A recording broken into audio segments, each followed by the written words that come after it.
Hey, what's up, everybody? Just wanted to do a quick follow-up video to the Ubiquiti G3 Instacams.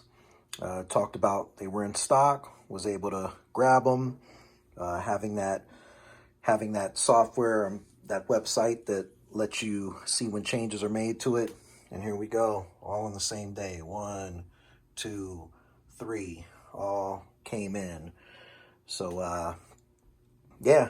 If you're still trying to get your G3 Instacam, they're out there.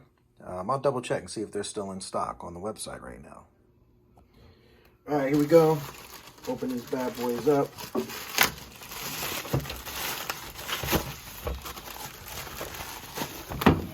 We got one.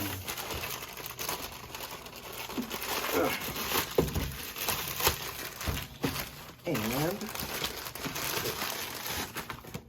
a 2.